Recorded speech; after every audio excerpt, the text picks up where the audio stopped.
Give a damn about a hater when I feel like it.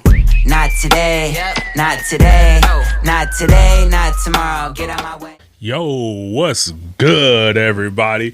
Welcome to Straight No Chaser. I'm your boy, Petty Pat, and I am excited as fuck about this episode today. We are going to talk about fucking John Wick 4. Before I even get into this, if you haven't seen the movie, I'm letting you know now, there will be some spoilers in this video.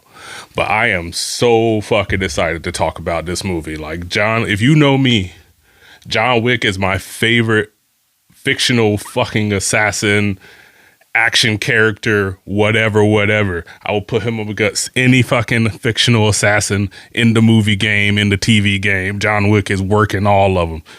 This the only man I know giving out headshots like Oprah giving out prizes. You get a headshot, you get a headshot, and you get a headshot. Like, bro, this man is straight surgical with the weapons. But let's jump into this shit. Director Chad Stahelski. I don't know if I'm pronouncing that right, man. I'm going to tell you what, he stuck his foot in it with this fourth John Wick movie. Like, this is the best one by far. I don't care what nobody say. Everybody always talk about how the first one is their favorite. I don't care. The fourth one is the best one by far.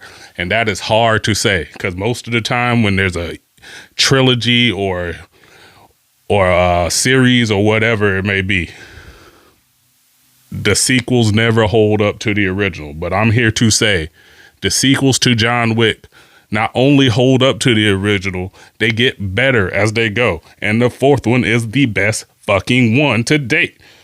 Let's talk about the pretty much story. If you've been keeping up with the John Wick franchise, you know where this story picked up at. Kind of sort of picked off right in between where it left off after Winston shot him off the roof of the Continental in the third one. John Wick is now underground, working with the King, played by Lawrence Fishburne. So glad to see these two back together in the movie. Thank God. I did not see the last Matrix movie, so I don't even know if Lawrence Fishburne was in that as I don't even know if Lawrence Fishburne was in that as Morpheus. So please let me know.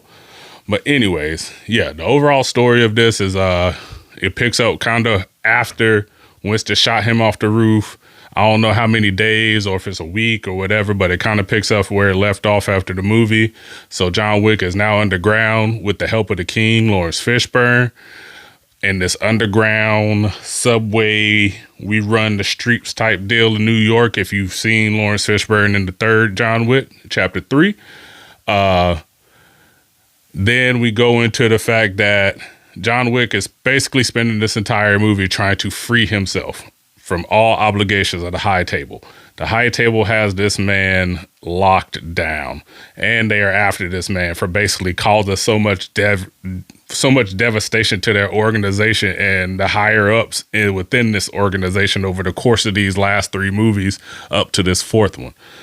Now, with that being said, when I went into this movie, I kind of thought he was free from the High Table, but not like all the way free. So it's good that they gave me clarification that he was pretty much free, but like he is public enemy number one for all the damage he's done for the past three movies. So we go into the movie, we meet Marquise, who is played by, I forget the guy's name. I always forget his name. It's the guy from the show, Mr. Robot, who, by the way, kills it as the villain of this movie, the Marquis. Awesome job. Like, I can't say enough. Like, he played his role well. Like, he made you hate him. Like, you wanted this man to die by the end of this movie. That's how good he played this role. We meet the Marquis. He pulls Winston and Lance Reddick, R.I.P., into his office. He wants to talk about John Wick and the events that took place over the course of the third movie, the first, second, and third movies. We start the movie off with Winston and his concierge meeting the Marquis in his office. And basically, this is him bringing Winston into his office, like basically telling him, like, yeah, the New York Continental is no more. You're not the king of New York. It's basically condemned. I was hoping to get a little bit more Lance Reddick in this movie, but I understand why we didn't, and it's all good. But damn, watching him die within the first 6 minutes of this movie was rough, because I love the scene in the third one where him and John Wick basically are saving the hotel with an arsenal of weapons. Like, that's like my favorite scene from the third movie. So for him to die within like the first, I want to say 5 to 6 minutes of this movie kind of crushed me a little bit, but I know it needed to happen to progress the story. So we get there, the Marquis, essentially he gives Winston a reprieve, but kills his concierge to basically prove a point. I'm going to go ahead and say the saying in this movie with Winston is such is life. Such is life. He tells the story of why he says such is life. It was like an act of defiance. I can't remember the entire story, but I digress. Anyways, we continue on to the story where we see John Wick in the desert. He is going to kill not the prophet from the third movie that helped him get free of the marker, but this is a new guy who took over in the desert. And John Wick goes out to this guy and basically, essentially, does what John Wick does best. Pow, pow, handshot, motherfucker. So kills this guy, and pretty much that's what sets the whole thing in motion with the Marquis. Like, everybody wants this man dead. The high table wants this man gone. Like, this man has done so much damage to the business that he got to go. But that ain't gonna be an easy feat if you know my man's John Wick, though. Anyways, we progress into the movie. We will meet Donnie Yen's character, Kane. Now, I know people are thinking he plays a blind swordsman, but he also uses guns. Now, I know what people are thinking. Donnie Yen has played the blind swordsman, blind martial artist several times, but I'm telling you, this is different. This is not like the typical blind martial artist, swordsman, gunsman that he's played in past movies. This is like legit. Like that, I like the nuances that this man basically had to essentially still act like a blind man. Like, he still had to touch things to see where people are. Like, he had to, like, at one point in time in the movie, he sets up like these motion sensors. So if you walk by him, it makes a doorbell sound. That's how he knows where people are to kill them. So, like, I like that overall, that he wasn't like his typical blind martial artist where he had like heightened abilities, heightened senses, and he could just be like just sensing people left and right. Nah, he actually had to like, touch things, feel things, like actually ask people. Like, that's one of the parts that killed me. Like, where him and John were battling in the Kyoto Continental. He was it was like a standstill moment where John had to basically lay on the ground quiet, and you hear Donnie Yen's Kane ask me, like, John, you dead? So he's like asking this man, is dead? Of course, ain't nobody else tell you if they're dead or not. But anyways, I digress. Donnie Yen, again, if you know Donnie Yen, you've seen Ip Man, you've seen anything else that this man has been in, you know this man is a fantastic actor and a fantastic martial artist. He does his thing in this movie. Kane did not disappoint in this movie. Donnie Yen did not disappoint in this movie. I couldn't ask for anything more. I do like in this movie we got to see a little bit another Continental. Like, we got to see the Kyoto Continental. Like, in the third one we got to see, I forget which one. It was the Continental in India or Saudi Arabia. I can't remember. But we got to see another Continental in there. So I like seeing all the different Continentals and how they're ran. The guy who ran the Kyoto Continental, I do not know his name. I do not know the actor's name. He played Scorpion in the latest Mortal Kombat movie. He runs the Kyoto Concierge with his, God, why I keep saying concierge? Excuse me. He runs the Kyoto Continental, and his daughter is his concierge. Now, keep in mind, his daughter is a badass. Like, that whole scene in the Kyoto Concierge, the whole everything, the shootout, the fighting, everything. Whew, chef's kiss. Perfect. I don't think I really have anything bad to say about this movie. I'm going to go ahead and keep it a buck with y'all now. I don't really have nothing bad to say about this movie. I love this movie. And I might be being biased because I am such a huge John Wick fan, and I am such a huge fan of this character. But I don't care. John Wick is the fucking shit. I don't care what nobody says. Anyways, awesome moments in this movie, though. There's a ton of great moments in this movie.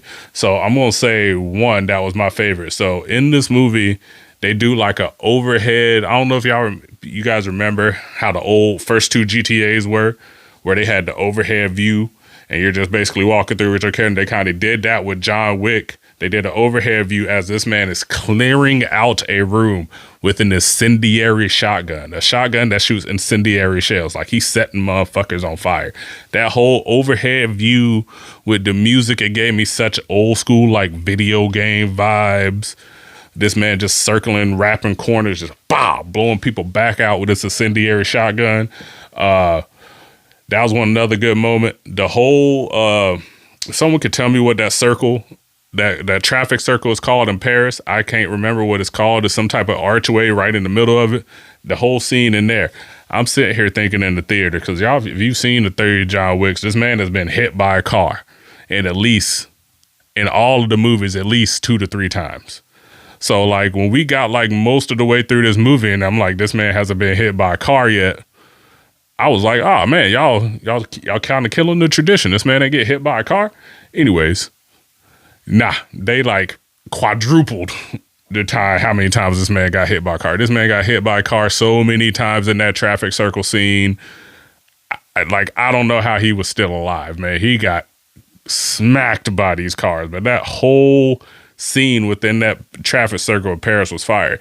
Like this man had to basically fight off the whole entire city of Paris. That was another great moment in the movie itself. The final shootout moment where they do like an old school Western shootout, him and Kane, to basically finally see who's free from the high table, because I didn't even bring this up. Kane, Donnie Yen's character, is also trying to get himself free of the high table because he made a deal to where if the high table gives him a name, he has to seek that name out and go kill that person, or they'll kill his daughter. So this is basically Donnie Yen, Kane, trying to get free from the high table as well. So like the Marquis hires Kane to go try and kill John Wick. Kane and John Wick are old associates, so they know each other well. So you can imagine how all these fight scenes went when they were in the fight scenes together. They introduced a new assassin. They called him a tracker. They called him Mr. Nobody. I did not get the name of the guy who played him, but I loved his character too. He kind of had the Halle Berry vibe going. He had his own dog companion that would help him like fight and kill people. Dope as hell. The dog itself, like he got to a scene in the movie where John Wick's trying to basically beat the time and make it to the shootout. Not the shootout. What do I want to call it? What do they call those things? The duel. There we go. That's what they called him. He was trying to basically make it to the duel before sunrise. And we get to a scene where this man is on the stairs. And this guy shows up. Mr. Nobody shows up. And this guy who, the Marquis' right-hand man, I guess his lieutenant, whatever the hell you want to call him, basically like tried to shoot this man's dog. So, of course, he remembered that.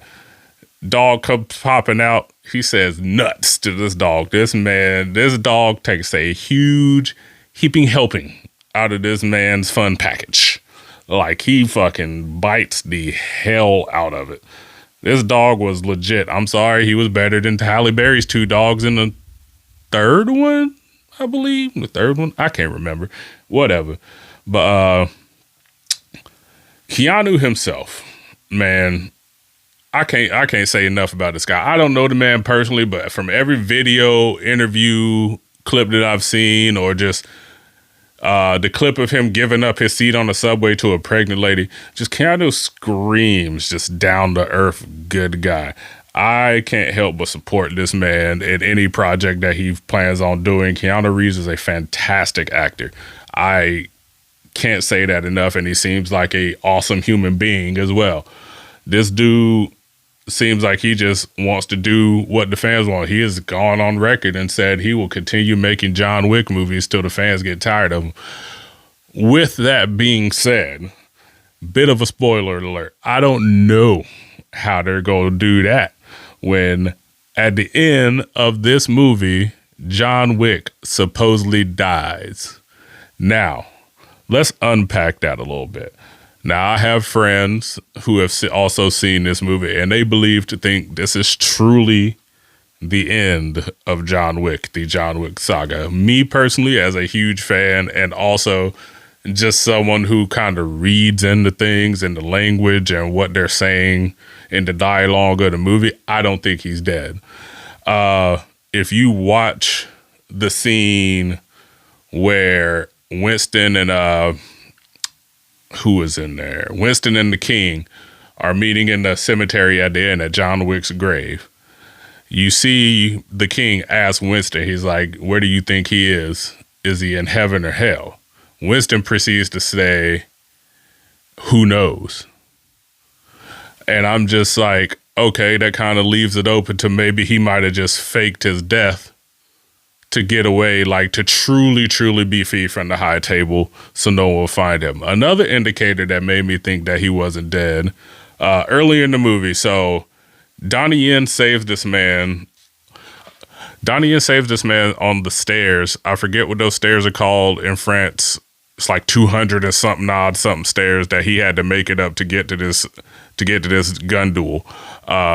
He ends up basically during that fight scene getting kicked all the way back down the stairs. This man essentially has 3 minutes to make it back up these stairs before sunrise. Kane, Donnie Yen, comes out of nowhere and helps this man. And that scene was pure gold. Them just basically fighting their way back up the stairs to go have a gun duel with each other to see who's free from the high table. It's fire. So at the end of that, Donnie Yen is like, you owe me one, and proceeds to stab John in his hand before the gun duel. Cool. Whatever. So then we proceed to get to the gun duel. We get to the gun duel. We get to the end of the duel. So John, they're at 10 paces now because they've gone 30, then they've gone 20, and now they're at 10, and no one has died, and now they're at 10 paces. Like basically, almost right in front of each other, almost point blank range, pretty much. So the guy counts down, they aim their guns, pow, you hear the gun go off. But if you're paying attention closely, you notice John Wick did not shoot. So the Marquis, being the arrogant piece of shit he is in this movie, but did a great job. The Marquis, being the arrogant piece of shit in this movie, is like, oh, I invoked the last kill. Basically, he wants to kill John Wick. He wants to honor basically taking the last shot to kill John Wick. He does his whatever shit, his old spiel, song and dance, whatever. Kane gives him the gun, and then Winston basically was like, you stupid, arrogant idiot. Like, he never shot at John Wick. Ugh. In true form, says something dope, even though it ain't, like, it's not nothing like a special catchphrase or nothing, but it proceeds to say consequences. And pow! Headshot this man. Done dollar. So we get to the end of that, and John Wick and Kane are talking, and John's like, you owe me one. Or now you owe me. I can't remember the exact line. So again, why I'm thinking this man is not dead, because why would he say that then to just die? A lot of people seem to think it was just a joke to counteract the joke from the previous where Donnie Yen stabbed him in his hand before the gun duel. I don't. I think that's another indicator that he might possibly not be dead. But again, I don't know. I've tried to do research about if Keanu or the director have dropped any hints if John Wick is still alive. They have not said. They are not giving up any type of news or information. Understandable, because they said they want to see how the movie does first. Now, there's also supposedly, with John Wick passing, but there's also supposedly, and not supposedly, there are spinoffs coming. So there is a spinoff to John Wick called The Ballerina, which essentially follows his family in Russia, where you get a female ballerina assassin. If you watch the third John Wick, you got introduced to his Russian family. It was either second or third John Wick. I can't remember. You get introduced to basically the Russian side of his family, and they call him Giordani. But yes, we're getting a spinoff to where we get to follow more closely with that side of his family. And then supposedly we're getting a Continental spinoff that follows the business and the ins and outs of the Continental Hotel. We don't know whether it's going to be Winston's Continental in New York. We don't know if it's going to be the Kyoto Continental in Japan. We don't know. It could be a different Continental. We don't know. Honestly, I kind of agree with a coworker of mine, a friend of mine at work. I kind of agree. I hope they switch it up because we've seen enough of the New York Continental. I would like personally to see more of the Kyoto Continental and see how that's ran. Because seeing that and how much all the Continentals are ran so much more differently, I like that aspect of it. So I hope we do end up getting this spinoff for the Continental as well. The ballerina has been confirmed, and they say John Wick and Winston will be in the ballerina now, which is indicating that the ballerina is a prequel. It is not a sequel. It is not a continuation of John Wick 4. It is a prequel. Because if John Wick is truly dead, why would they ruin it by bringing him back in the show? Who knows? It could also not be a prequel. But again, I pretty much think it's a prequel if they're coming back to reprise their roles in this movie. Overall, this movie was one of the more lengthy ones. So it was about 2 hours and 50 minutes long with an end credit scene, by the way. So I'm going to go ahead and tell you that now. I saw a lot of people getting up and leaving when I went to go see this movie at the end of the credits. I'm the type of person to sit in the theater and Google if there's a post-credit scene, and thank God I did because I was ready to leave, but I decided to Google if there's a post-credit scene to this movie, and there was. Now, again, spoiler alert. The post-credit scene, we see Donnie Yen finally free of the high table and the marquee. He's going to finally meet his daughter. And then we see the Kyoto manager's daughter coming out of the crowd, essentially with a knife coming to kill Kane for killing her father, and that's where we're left. So there's a lot of things that we could get from this movie. Kane could get his own movie. John Wick could possibly not be dead and come back and help Kane. We don't know. Again, it's all hearsay. The movie is literally, I want to say, 2 weeks old, I think. 2 weeks, yeah, 2 weeks old. So, again, too early to say, and I'm sure Keanu and everybody else is not giving up any details on what we should expect from the John Wick franchise later on down the road, other than the ballerina and the possible Continental spinoff. Overall, full score for this movie, man, this was a solid. If I could give it a over a 10, which I can't give it a 10, fuck that shit. This shit wasn't 1,000 out of 10. I don't care what nobody say. I will go see this movie again in theaters. I will sit for another 3 hours. This movie was so fantastic. I loved this movie. I recommend it to anybody. If you have not seen the John Wick franchise, I don't know what the hell you doing. Get on it. For real. Get on it, because this shit is straight fire and it ain't doing nothing but getting better. But that's my time. I just wanted to get on here and talk to y'all because I was dumb excited for this movie, and I'm glad I got to talk to y'all about it a little bit. Let me know what y'all think. Remember, like and subscribe, and please comment if y'all want me to talk about anything else. I'm happy to talk about anything. But yeah, keep it classy, motherfuckers. Deuces. Open these eyes, up there hiding from the storm. Try to patch in all this hole, yeah, on my fucking dome. Tired of being an asshole.